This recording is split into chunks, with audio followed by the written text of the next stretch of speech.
This is The Scoop for Tuesday. I'm Josh Holton with the WMNF News headlines. In solidarity with recent protests against ICE, a demonstration in Tampa happened in front of City Hall yesterday. Emotions were high as members of the community came out to fight against ICE. The protest was focused around the mass deportation that has been occurring across the country. Ash, a member of the Resistance Support Collective, says protesters were prepared for the worst. There are going to be people here that are going to be in opposition of humanity and human rights for this protest, and they are going to try to get you to react. Please do not react. Although the pro-ICE side tried to step in, the protesters were outnumbering them and not backing down for what they believed in.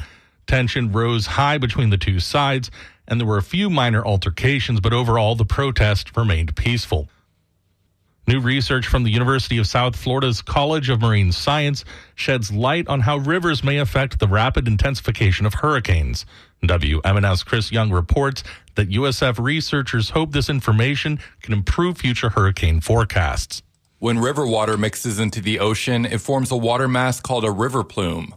Researchers analyzed one of those plumes that stretched from Mississippi to Florida's Panhandle and south to the Florida Keys. They found that the river plume created warm water that fueled Hurricane Idalia, which slammed Florida in 2023. Dr. Tri-Mi Hu is a professor of oceanography at USF. So usually hurricane does intensify over the Gulf in August, but not that fast. In less than 24 hours, the storm jumped from a Category 1 to a Category 4 in a phenomenon known as rapid intensification. Hu says these river plumes should be monitored during future hurricane forecasts. If there's an extensive river plume along the hurricane track, I would open my eye, say, wow, the hurricane may get stronger than predicted. Last year's hurricanes, Milton and Helene, also rapidly intensified before landfall. Chris Young, WMNF News. House and Senate budget leaders yesterday rushed to finalize a new state spending plan, while Governor Ron DeSantis called for giving property tax rebates.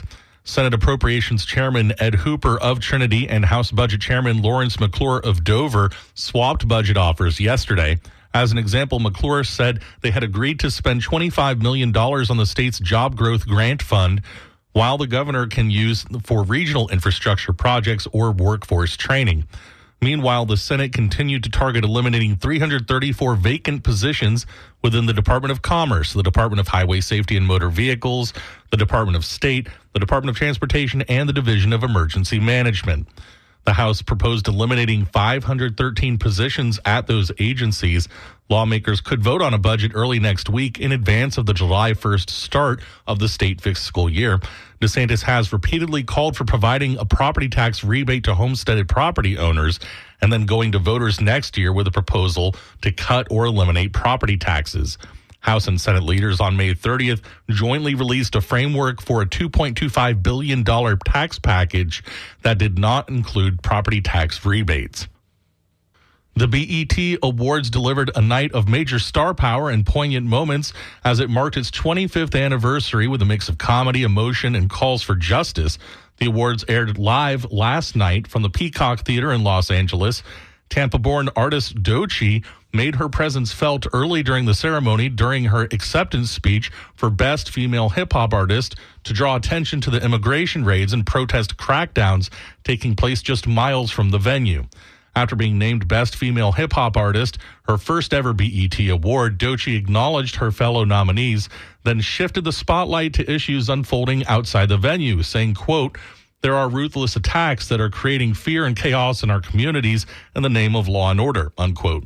She added, quote, "Trump is using military forces to stop a protest, and I want you all to consider what kind of government it appears to be when every time we exercise our democratic right to protest, the military is deployed against us. What type of government is that?" Unquote. Doechii's words drew applause from the live audience. Some storms today with highs in the lower 90s, partly cloudy tonight with overnight lows in the mid-70s. Thunderstorms tomorrow afternoon with highs in the lower 90s. I'm Josh Holton with the WMNF News headlines. This is The Scoop, recorded at WMNF Tampa.